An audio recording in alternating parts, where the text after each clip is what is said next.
Buwan naman sa ating One Balita Pilipinas ngayong Martes, mga nadadamay sa giyera nagsimula sa pagitan ng US, Israel at Iran lumalawak. Hezbollah ng Lebanon bumuwelta na rin. US President Donald Trump nagbabala ng mas matindi pang pag-atake. Pangulong Bongbong Marcos, idinitalye ang plano ng pamahalaan para sa mga kababayan nating naiipit sa gulo sa gitnang silangan. PBBM, pinagtitipid ang lahat ng government agency sa konsumo ng petrolyo. Ngayong isinara na ng Iran ang Hormuz Strait.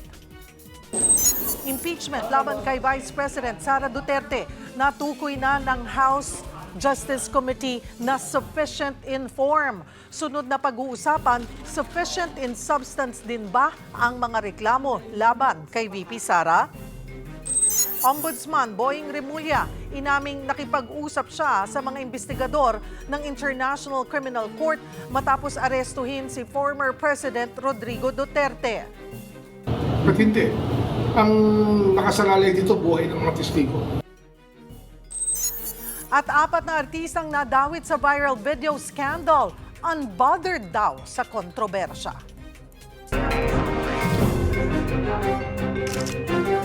Magandang taghali, Luzon, Visayas at Mindanao. Thank you for joining us. Good afternoon sa mga nanonood sa akin. Ang uting utang, kumikita sa mga utang, kumikita. Mga idea ng mga balita sa Visayas, Mindanao. Dagsana ang mga paluwas sa kanilang mga probinsya. Hola! One Balita, Pilipinas!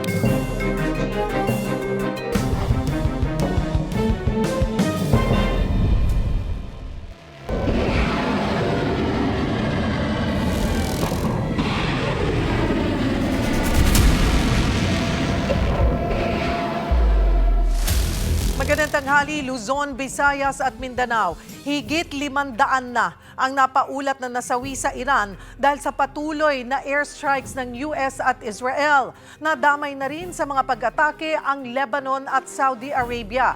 Kasabay nito, nagbanta ang Amerika ng mas malaki at mas mahaba pang giyera habang hinihikayat ang kanilang mga kababayan na lumikas sa rehiyon. Magbabalita si Rainiel Pawid.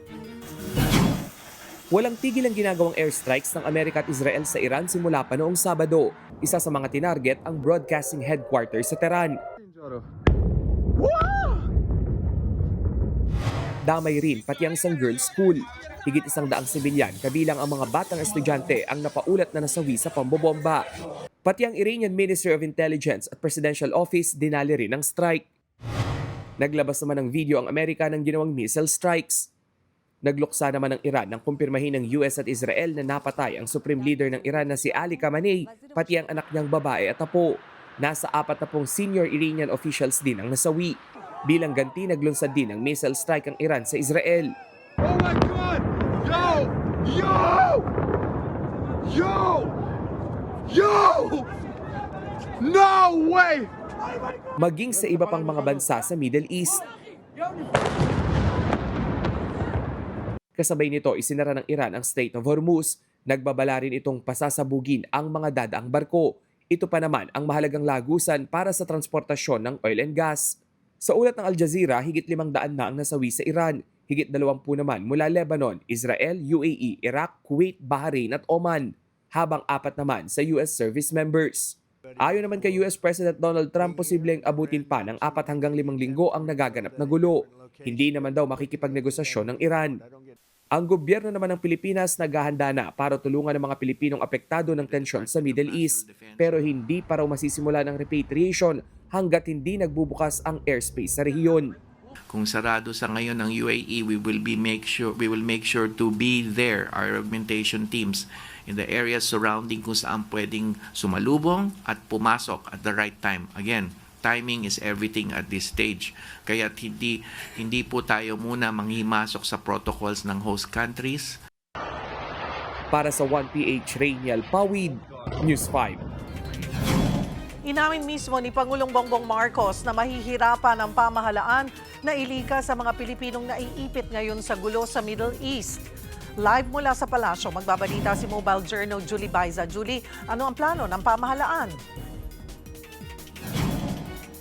Cheryl, magkakasama ngang humarap sina Pangulong Bongbong Marcos at ilang miyembro ng kanyang gabinete para ilatag ang mga plano nila para tugunan ng krisis sa Middle East.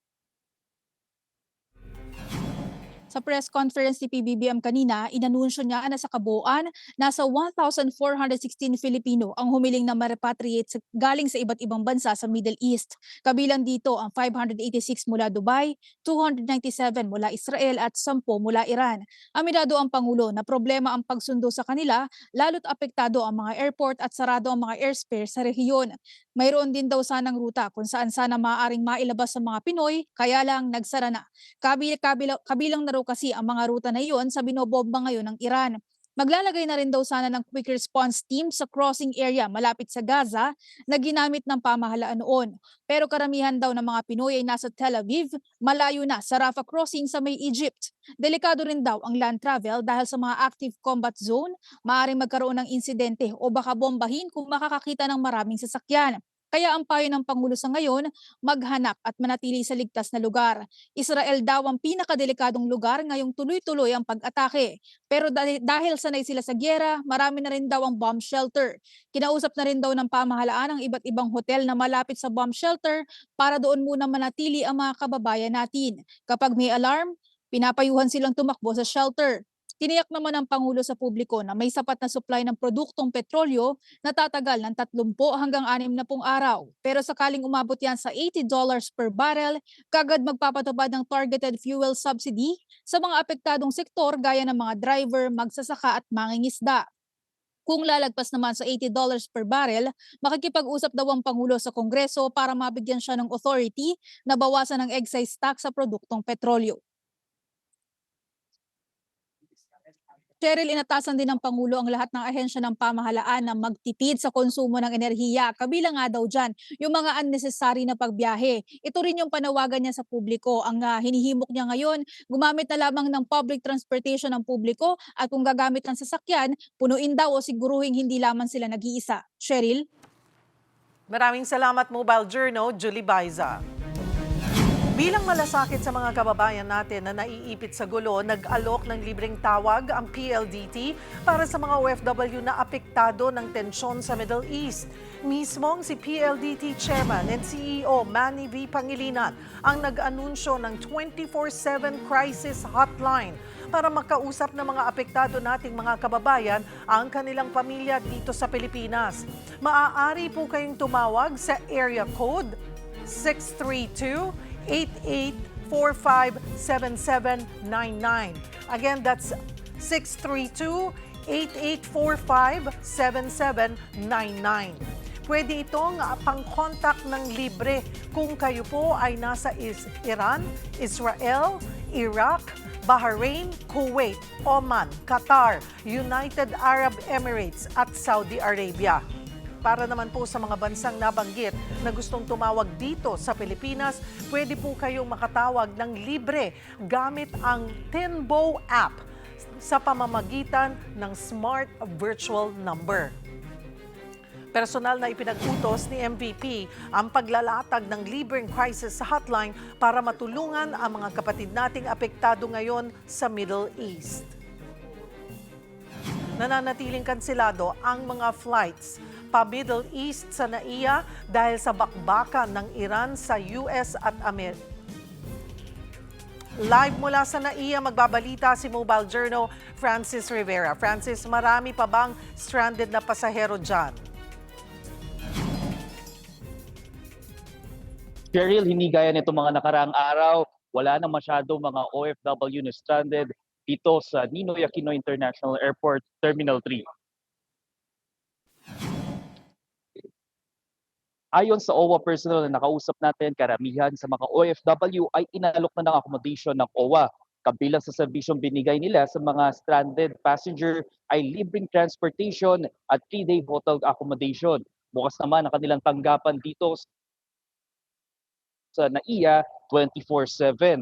Kanina may nakausap tayong isang OFW na may connecting flight mula dito hanggang China and China to Dubai. Pero dito pa lang ay hindi na siya nakalipad. Kaya paalala nila sa mga kapatid nating OFW, mas mabuting makipag-coordinate muna sila sa kanilang agency at airlines para sa magiging reschedule ng kanilang biyahe.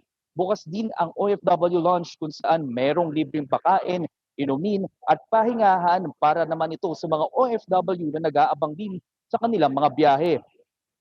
Cheryl, as of 11 a.m. ngayong araw, may tumagdag pa raw na 5 kanseladong flight na mula rito papuntang Middle East at ganun din no yung mga galing Middle East papunta rito sa ating bansa. Nanatiling kanselado rin yung mga flight na balikan no vice versa mula rito sa Pilipinas papuntang Middle East. Yan na muna ang update dito sa NAIA Terminal 3. Balik sa inyo, Jet. Maraming salamat, Francis Rivera.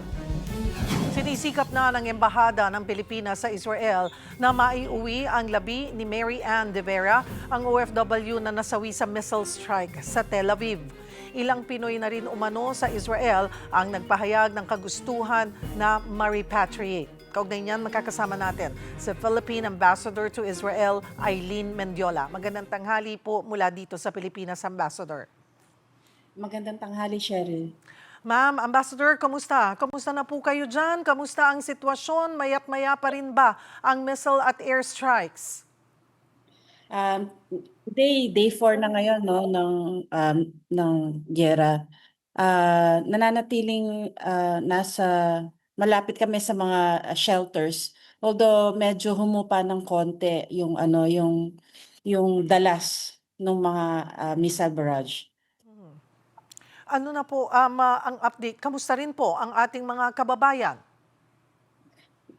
Sa palagay ko, gaya ng the rest of the team din siguro ngayon, they're trying to catch up on some rest. Kasi nung mga nakaraang gabi, sunod-sunod yung missile barrage. Wala pong tulog. So wala pong, kamusta po ang takbo dyan ng buhay? Nakakapasok po ba sa trabaho or wala mo ng pwedeng magtrabaho sa mga oras na ito, sa mga panahon na ito? Sa ngayon, nasa state of emergency ang state of Israel, no? So, yung normal na trabaho at saka mga klase, suspendido. Pero dahil karamihan ng mga kababayan natin, mga caregivers dito sa Israel, ang expectation natin 24/7 din sila nagtatrabaho kasi normally kasama nila yung mga employers nila. May update na rin ho ba tayo ukol po sa pag-repatriate? Although it will take time po siguro dito sa labi ng namatay nating kababayan na si Mary Ann de Vera. Like you said, it will take time kasi nga sarado yung airspace dito. So mahirap kami maghanap ng paraan kung paano siya ipapauwi. Ganon din yung husband niya nandito rin. So at the same time, pati yung passenger flight, ganon din. Walang lumilipad eh. Kamusta po ang kanyang asawa? Nakaharap niyo na ho ba? Nakausap niyo na po ba? Kamusta po siya? Nakausap ko na siya and understandably distraught siya. So we would like to respect kumbaga we'd like to give him some space to grieve. Ano po ba ang, si Mary Ann ay caregiver, ganun din po ba ang kanyang asawa? Yung information na yon hindi ganun kaklaro pero I suppose. Pero nagkaroon na po kayo ng pagkakataon na makaharap po mo siya mismo at ano pong assistance ang naibibigay po natin sa kanya? Ang humarap sa kanya, yung unang first responder namin, yung assistant labor attaché natin, yung acting labor attaché. Siya together with a colleague of mine dito sa embassy. Sila yung humarap at tumulong sa kanila dun sa Forensic Institute para i-kumpirma yung pag-identify kumbaga dun sa remains ni Mary Ann. Kami naman, over the telephone kami nag-usap ng asawa ni Mary Ann. Paano po? Ano ang kanyang state? Ano pong mga napag-usapan ninyo? Gaya ng nabanggit ko, Cheryl, he is in a state of grief, diba? So yung mga details sana nang i-discuss namin sa kanya, paunti-unti namin tinitake up. Because we need to give him space to grieve for his the death of his wife. Saan po siya nananatili? Kinupkup muna po ba natin ng ating pamahalaan? No, he is with his employer.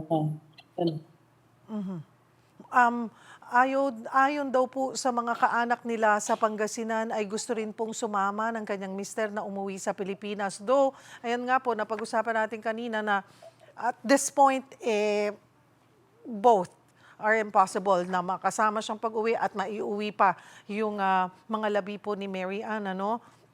Ano na- Exactly. Walang eroplano. Opo, opo.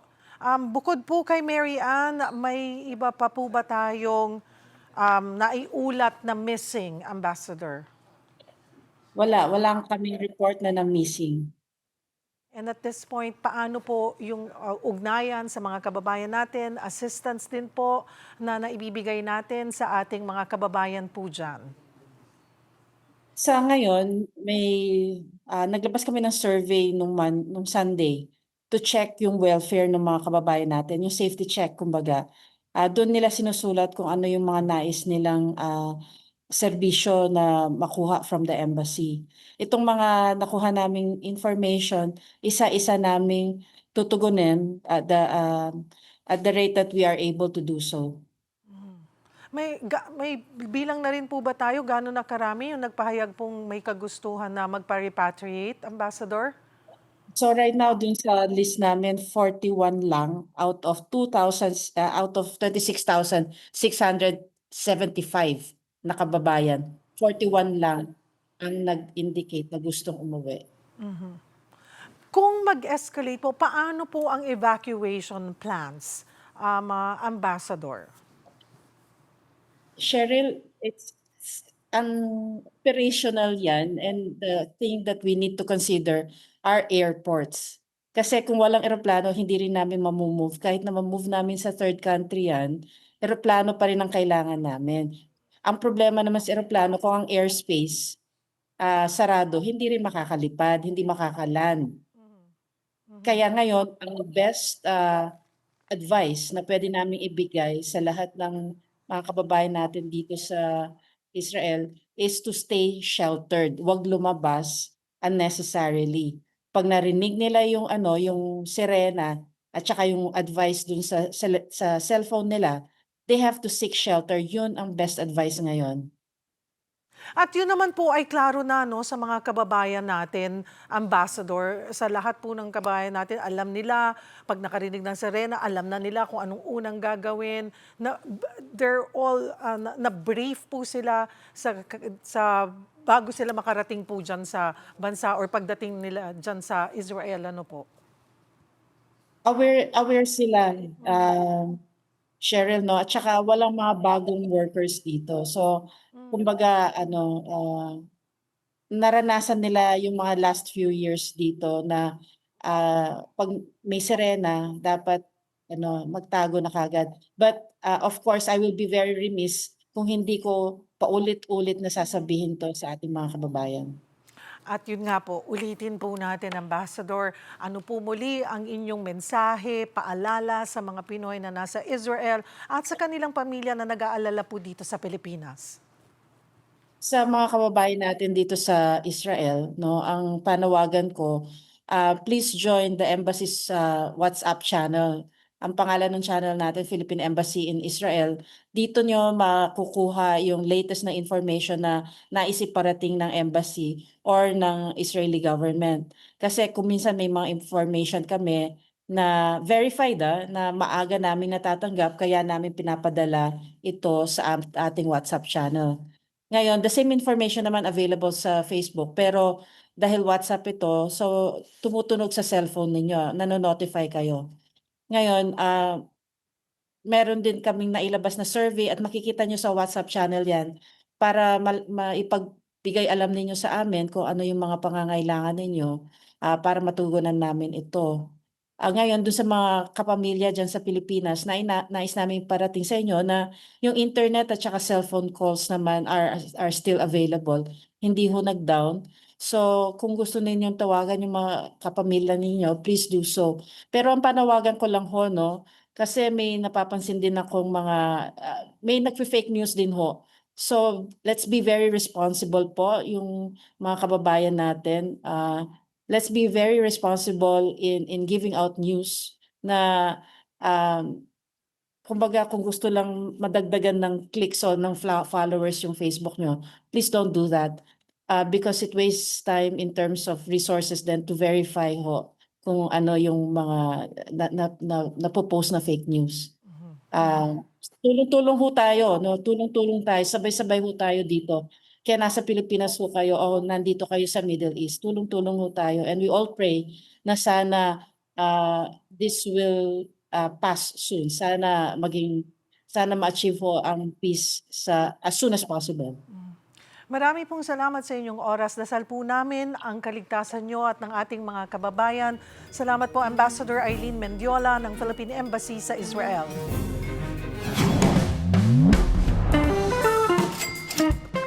Trabaho ka ng trabaho, sumusweldo ka ng pagdating ng katapusan. Ang tanong mo, saan napunta ang pera ko? Kung yan ang problema mo, pag-usapan natin to.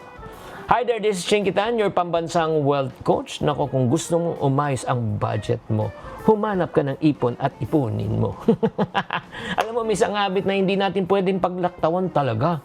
Oo, ang pag-iipon at pagtatrack ng ating gastos. Kahit di ka accountant. Alam nyo ba, ang malaking problema po ng karamihan ng tao, hindi yung kita. Hindi po natatrack kung saan napupunta ang kanilang kita. Kaya ang ending, ubos. Hindi ka dahil talo, kundi hindi mo lang alam ang galawan ng pera mo. Kaya kailangan po, para maiwasan po natin to, magkaroon ka ng ipon at tamang budget, hanapin muna natin una ang ating money leaks. Ang tawag po niyan tagas. Di ba kung may tubo kayo o let's say gripo kayo na may tagas, yung water bill nyo tataas. Ganon din po. Kung tayo po, meron tayong tinatawag na financial leak na hindi mo nararamdaman, naku! Yung sweldo mo parang may tagas. So, yung mga tagas, yung pabili-bili mo lang na milk tea. Oo, magkano yan? O lagay mo sa 100. Kahit sabi mo 2 times lang a week. So, 200 times 4 weeks, 800 naman times 12 months, 9,600 pesos po yan, mga kapatid. O 20 pesos. O like for example, 2 stick ng Yossi, 10 piso, 20 pesos kada isang araw, 30 days, 600 times 12, 7,200 na tumataginting yan. O, di ba, nagigits nyo? Yan ang tinatawag natin financial leak. O, meron ka bang leak? Pangalawa, kailangan gumawa na talaga tayo ng budget. Hindi yung hulaan lang. Di ba? Yung lilista mo, magkano kita mo. Lilista mo kung magkano talagang kaya mong gastusin. Kung kaya mo lang gastusin, 300 sa isang araw, 300 lang ilagay mo sa loob ng wallet mo. Na huwag kang maglalagay ng 500. Pag uwi mo, 0 na yan. Di ba? Pangatlo, pag humina ang kita, kailangan matutong mag-adjust. Dating kumakain sa labas, ngayon kakain na sa bahay. Dating ikaw ay nagpapa-deliver ng pagkain, ngayon, magluto ka na lang talaga sa bahay. Di ba? Yung mga maliliit na adjustment, malaki po ang pwedeng pakinabangan. Kapatid, maniwala ka. Kahit malaki ang iyong kita, pag hindi mo tinatrack ang gastos mo, masyasya ka na lang ang laki ng tagas mo. Hindi mo kailangan ng milyon para maging kalmado. Kailangan mo lang malaman kung nasaan napupunta ang pera mo. Sana naman nakatulong po itong episode na ito. Tatandaan, tamang karunungan, tamang disiplina ang susi sa pagyaman. Susunod, House Committee on Justice, tinatalakay na kung sufficient in substance ang impeachment complaint laban kay Vice President Sara Duterte. At Kitty Duterte, nakadalaw na uli samang si dating Pangulong Rodrigo Duterte sa The Hague. Yan at iba pa sa pagbabalik ng One Balita, Pilipinas.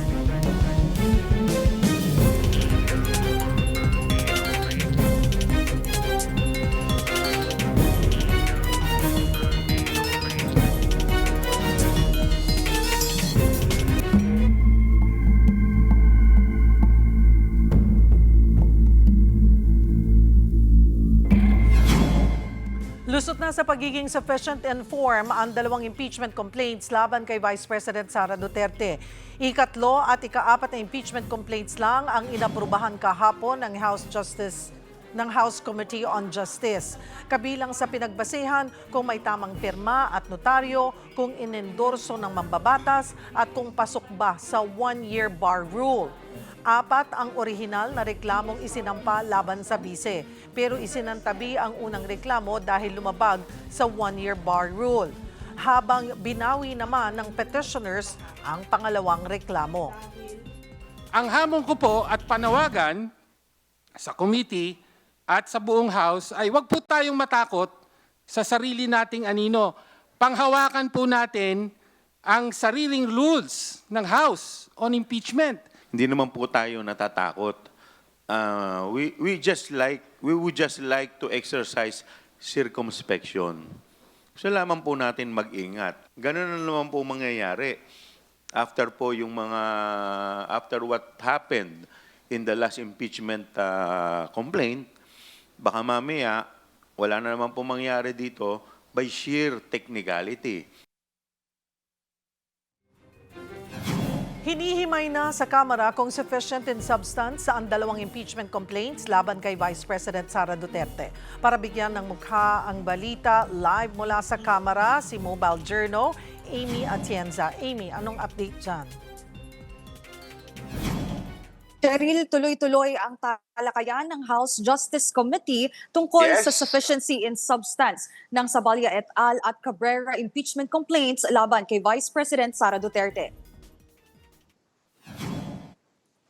Una nang pinag-usapan ng komite ang first ground of impeachment na pinuntirya ang paggasta ng confidential funds ng Office of the Vice President. Nakapaloob dito ang ilang testimonya ni Ramil Madriaga ukol sa mga pondo ng Vice Presidente. Nagkaroon ng kanya-kanyang pahayag ang mga mambabatas sa pagpupulong. Pinaliwanag ni Representative Rufus Rodriguez na hindi dapat si Vice President Sara Duterte ang managot sa disbursement sa funds. Ani pa niya, mayroon naman daw treasurers at cashiers ang opisina na siyang pinagdadaanan ng mga pondo ng Office of the Vice President. May ilan na ring mga mambabatas ang nagpakita ng pagsang-ayon sa recital of facts na nakapaloob sa third impeachment complaint. Mungkahi naman ni Representative Edgar Erice na nararapat pasimplihin ang diskusyon ng komite ukol dito. Sa usapin kasi ng sufficiency in substance, Cheryl, tatalakayin dito kung sapat ba ang mga salaysay ng mga pangyayari na nakapaloob sa mga reklamo. Kasabay niyan ang diskurso sa mga kalakip na dokumento ng mga reklamo kung sakaling madeklarang sufficient in substance ang dalawang reklamo, sinisigurado ng komite na bibigyan nila ng pagkakataon ang Office of the Vice President maging si VP Sara para magpaliwanag sa loob ng 10 calendar days. Cheryl, bukas pa nga inaasahan na magkakaroon ng desisyon ng House Justice Committee tungkol sa sufficiency in substance nitong dalawang impeachment complaints. Sa hiwalay na hearing naman ng House Committee on Suffrage and Electoral Reforms, inaprubahan na ng komite para mapunta sa plenaryo on second reading ang anti-political dynasty bill na ipinasa ni House Speaker Bogie D. at Majority Leader Sandro Marcos kung saan nakapaloob dito ang second degree of consanguinity. Cheryl? Maraming salamat, Mobile Journal, Amy Atienza. Nabisita na si dating Pangulong Rodrigo Duterte ng bunsong anak niyang si Kitty sa The Hague, Netherlands. Sabi ni Kitty, maayos naman ang lagay ng kanilang ama. Hindi raw pinanood ng magkakapatid ang confirmation of charges hearings laban sa dating Pangulo noong nakaraang linggo. Matatandaang pinagbawalan ng ICC na madalaw ng mga kaanak si Duterte sa kasagsagan ng mga pagdinig.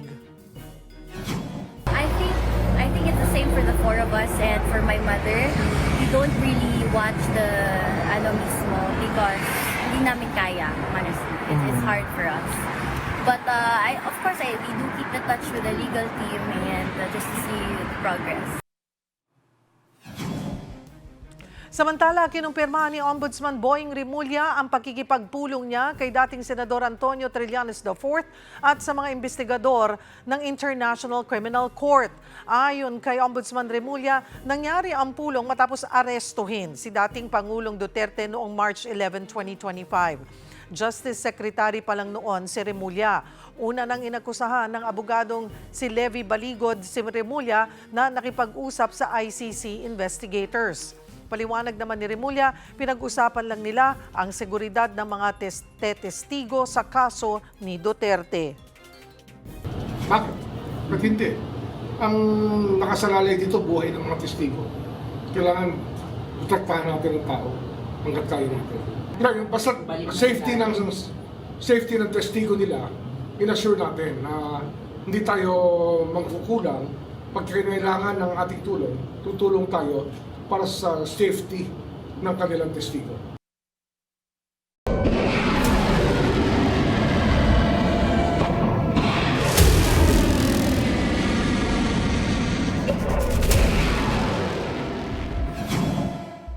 Nagpatawag ang Department of Energy ng emergency meeting kasama ang independent oil firms para tiyakin ang mga hakbang laban sa matitinding pagtaas ng presyo ng mga produktong petrolyo. Ito ay kasunod ng lumalalang tensyon sa Middle East. Sa kabila nito, sinabi ng DOE na may 1 hanggang 2 buwan na imbentaryo pa ang mga lokal na kumpanya ng langis. Kaugnay niyan, makakausap natin si Director Rino Abad ng DOE Oil Industry Management Bureau. Magandang tanghali po sa inyo, Director. Director Abad? Alright, babalikan po natin si Director Abad maya-maya lamang. Samantala, sa iba pang balita, patay ang isang babae matapos tambangan habang sakay ng motorsiklo sa Northern Samar. Ang suspect, isa umanong sundalo na ex-boyfriend daw ng biktima. Para bigyan ng mukha ang balita, Mobile Journal, Kayla Makantan.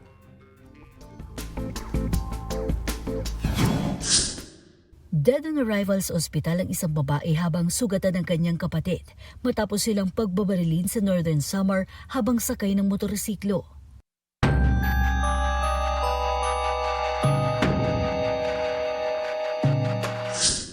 Sa Dalakit, Katarman, Northern Samar kahapon bandang alas 8:45 ng umaga, magkaangkas sa motor ang 23 anyos na si alias JC at kanyang kapatid na si alias Gina nang paulanan sila ng bala. Sa CCTV footage, nahagip ang armadong lalaki na responsable sa pamamaril sa magkapatid. Ang suspect, dati raw palang karelasyon ng biktimang babae. Ang suspect po ay nakilalang isang miyembro ng Philippine Army at kasalukuyang naka-assigned sa Katbalogan, Samar. Kapwa dinala sa ospital ang mga biktima pero hindi na nailigtas si Gina. Si JC, patuloy pang inoobserbahan ang kalagayan. Hindi pa malinaw sa mga pulis ang motibo sa krimen pero patuloy sila sa backtracking para sa pagtugis sa suspect. Nananawagan din sila sa publiko na agad lumapit sa kanilang himpilan kung may nalalaman sa kinaroroonan ng suspect. Mariin namang kinondena ng 803rd Infantry Brigade ang insidente at sinigurong pananagutin ng suspect para mabigyan ng hustisya ang mga biktima. Mga kapatid, Mobile Journal, Kayla Makantan, hatid ang mukha ng balita. Isang civilian helicopter ang bumagsak sa Pililla, Rizal bandang 7:27 ng umaga kanina. 2 na ang patay habang nagtamo naman ng sugat ang 4 na iba pa kabilang ang 2 foreign nationals.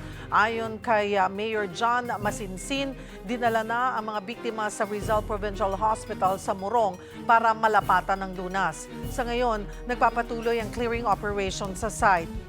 Tuloy din ang investigasyon sa sanhi ng plane crash. Balikan natin si Director Rino Abad ng DOE Oil Industry Management Bureau. Magandang tanghali po sa inyo, Director. Good noon again, Ma'am Cosim, and of course sa ating mga kababayan po. Director, ano po ang naging resulta ng emergency meeting ninyo kasama po ang mga oil firms? Kahapon po yan at pinag-usapan lang naman yung confirmation ng Department of Energy doon sa weekly report nila sa existing inventory. At doon nga natin na-confirm na ang kanilang available na inventory, both yung in-country na at saka yung soon na padating at on the way na in transit, umaabot po average ng almost 50 days, no? That is triply po yan nung minimum na requirement na 15 days supply except LPG. Ang LPG ho, 7 days supply ho ang minimum requirement. Ang kanila hong na-report kahapon ng buong industriya is nasa 28 days ho ang supply natin. So, more or less triple po ang capacity natin versus the minimum requirement na nandun sa ating regulation. So, wala pong kailangan ipangamba kung magkakaroon ng kakulangan, pero ang pangamba po ng ating mga kababayan ay yung presyuhan. Ano po ba yung mga napag-usapang hakbang, Director, para hindi naman mabigatan ang mga motorista sa oil price hike? Well, ang malaki ho dyan na usapin ay ang adjustment na gagawin on a weekly basis. Kung malakihan ho, nagawa na ho yan before, na ang ini-spread out na lang ho natin para hindi ho isang bagsakan, Tuesday lahat nandun. So ang ginawa natin in the Ukraine-Russia conflict, nag-spread out tayo. Ang tawag, in-staggered natin yung implementation. So this time, nagawa na ho yan before, yun ho ang magiging option naman. At bukas ho, magkakaroon ng meeting uli para ho i-obserbahan na ho ngayon. Monday, Tuesday, lalabas na ho yung trend ng price. At kung maging consistent yung 2 araw na mataas ang magiging impact ng adjustment next week, ay talagang by policy agreement ay kailangan na hong magkaroon ng agreement na mag-i-staggered na nga ho. At pangalawa ho, yung tuloy-tuloy na pag-o-offer ng mga oil companies ng mga discount. Itong discount sa listahan namin may 1 peso, 2 peso, and even as high as 5 peso per liter ho. So, sa ating mga kababayan, kailangan lang ho i-avail ho ito. Sayang naman, nandyan na, ibinigay na ito ng mga oil company. Gamitin na ho natin yung option na to, makabawas to sa ating gastusin sa fuel. Sa ngayon, 10 sunod-sunod na linggo nang tumataas yung presyo ng diesel at kerosene. 8 sunod na beses naman po ang gasolina. Ano po ang agarang tulong sa PUV drivers at operators? Ma'am Cheryl, unang-una, ang pronouncement na yan, kailangan ho maging maagap tayo dun sa ground, no? Kasi may competition namang nangyayari. For example, last year, buong taon ng last year, ang tabulated naming pronouncement ng mga mother oil company ay umaabot ang gasolina ng increase na 20 peso per liter. Buong taon, 20 peso. Pero nang tiningnan ko ang record namin sa mga common pump price, nagsimula ang taon last year at 56 peso per liter ang gasolina. Pero nung December, we ended up still at 58. Supposedly kung direktang inad lang yun ng mga gasoline station, yung 20 peso na yun, probably nasa 76 or 80 pesos na yung presyo sana sa December last year. Pero we ended up at 58. Kaya itong mga pronouncement na ito na sinasabi yung sunod-sunod na 10 beses na, if you go to the ground, hindi ho ganun ka-sensitive at directly implemented yung mga adjustment na yun. In fact, maso-surprise ka, mayroon pang discount from 1 to 5 pesos per liter. So, maging maagap lang ho ang mga driver, tingnan lang ho, wag magsawa tumingin ng mga gasoline station na nag-o-offer ng mas mababa na price. At the same time, kung meron pang discount, doon na lang ho talaga tayo pumunta. Kasi this is really the deregulated regime, no?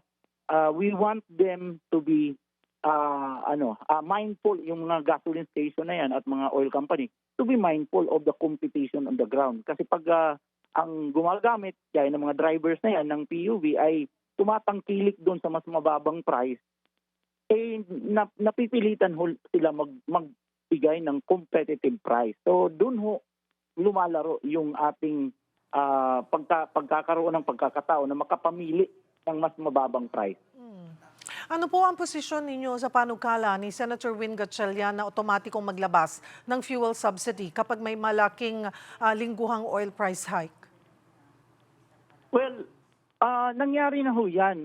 Before, yung mga fuel subsidy na yan, though hindi sa amin yan, hindi sa Department of Energy, nakadirekta na ho yan sa Department of Transport para sa public transport sector at saka Department of Agriculture para doon sa mga farmers and fishermen.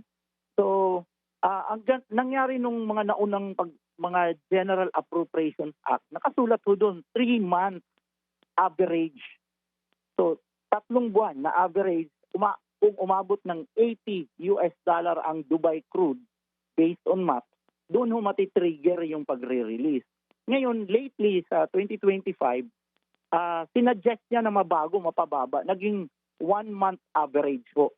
Hindi na 3 months, 1 month average. Now, another usapin yan. Pwede naman ho yan mapag-usapan sa Congress kung ibababa pa natin like 15 days. But of course, ito ho ay usapin with not only sa Department of Transport, Department of Energy. Kasama ho dapat natin ang Department of Finance at Department of Budget dito sa usapin na to.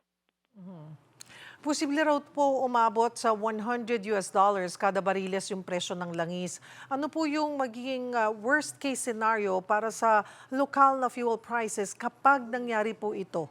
At may nakahanda po bang contingency measures ang DOE? Well, ang ating contingency, yung minimum inventory requirement na sabi ko nga, 15-day supply, hindi ho talaga nakadesenyo yan to sustain, sabihin natin, buong taon, halimbawa, na mawawala ho ang supply ng Middle East.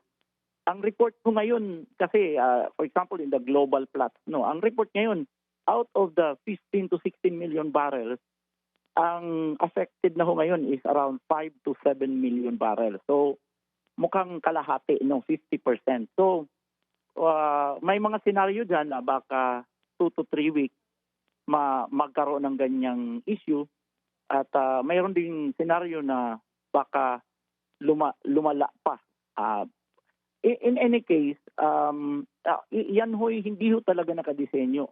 Even among ASEAN countries, wala ho talagang stockpiling ang mga bansang kasama dito sa ASEAN. Except na lang kung mayroon kayong sariling indigenous supply like Malaysia, Indonesia, Brunei. So, ang gagawin ho talaga natin is maghanap ng alternative supplier. Kasi yung mga storage tank natin, hindi nakadesenyo para mag-imbak ng napakalaking volume dahil wala nga tayong strategic petroleum reserve, no? Ang gagawin ho, maghanap US, Canada, South America, Africa. So, yun ho ang magiging option na yan. Yun nga lang, pag makipag-agawan na ho ang lahat doon sa limited spare capacity ng mga bansa na to, medyo tataas nga ho talaga ang price. Isa rin po ay ang sinasabi rin po ng Philippine Chamber of Commerce and Industry na pabilisin yung renewable energy para mabawasan yung pagdepende sa Middle East. Ano po ang take dito ng DOE? Ay wala ho. Wala hong tigil ang DOE dyan. In fact, nangunguna ho talaga ang policy ng DOE dyan na magkaroon ng malakas na transition, mabilis na transition ang ating, lalo na yung ating electricity market. So, nandyan ho yan. At talaga namang taon-taon, araw-araw na lang ng trabaho dito sa Department of Energy ay mag-push ng renewable energy. Marami pong salamat, Director Rino Abad ng DOE Oil Industry Management Bureau. Diyan lamang po kayo mga kapatid, magbabalik pa ang One Balita Pilipinas.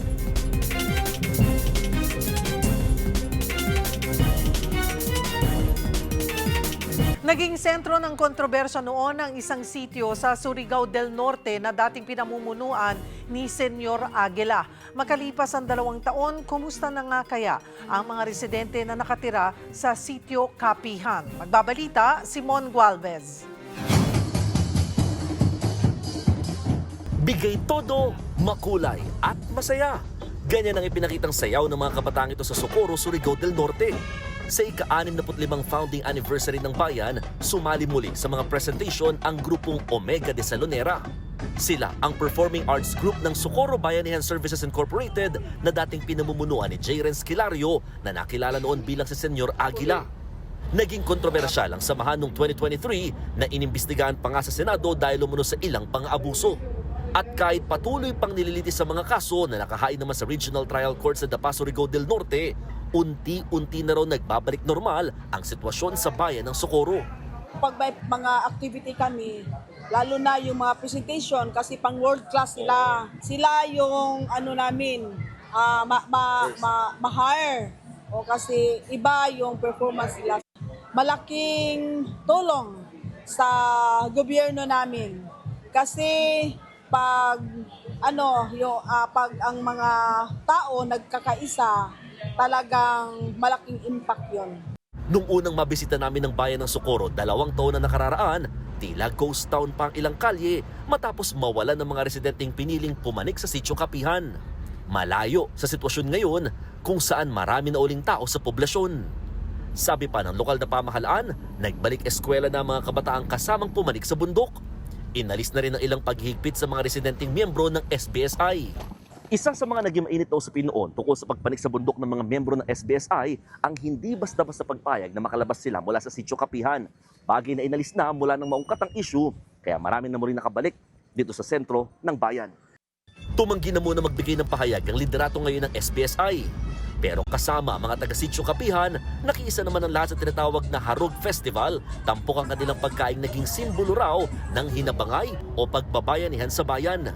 Marami kasing grupo at bahay-bayang naghanda ng harog at lahat ng mga residente rito ay libreng nakakain bitbit ng kani-kanilang mga container.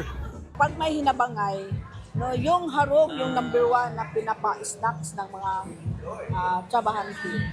Pag may magpatayo ng bahay, yung may-ari, yung sa kanila, yung materials lang, free yung labor. For 1 month. First time ring nagdaos ng International Bukas Grande Half Marathon sa isla na sinalihan ng mahigit 700 participants mula sa iba't ibang rehiyon. Pagkatapos ng takbuhan, hindi pa rin nawala ang tsibugang inihanda ng mga taga-Socorro. Gusto naming ipaalam, no, hindi lang sa buong Caraga, sa buong Pilipinas, sa buong mundo, no, na ang bayanihan ay talagang buhay na buhay dito sa aming bayan. Kapatid, ako si Mon Gualvez para sa 1PH. Hola mga kapatid, tila unbothered ang ilang aktor na nadadawit sa umano'y kumakalat na video scandal online. Kasama sa mga naispatan sa nag-viral na video noong weekend sina Aaron Villaflor, Ron Angeles, Nico Natividad at Hale Cuerva. Na-report din naman na 2025 pa ito unang lumutang. Wala silang direktang sagot dito pero si Ron nag-post noong Sabado ng litrato niya sabay caption na, "Relax lang kayo dyan." Sa panayam naman ng entertainment portal na PEP, giniit ni Aaron na board member ng Tarlac 2nd District na smear campaign ng umano'y video scandal. Mga eksena lang daw kasi sa Viva Max ang mga ito. Wala pa namang reaksyon sila Nico at Hil. Paalala lang ng sa mga kapatid, labag sa batas ang pag-share ng mga pribadong video. Hindi na lang si Heart Evangelista at Pia Wurtzbach ang makikitang mga Pinay sa Paris Fashion Week. E-eksena rin kasi dyan si Zainab Harake. May mga chinika pa siya sa atin. Narito po ang report.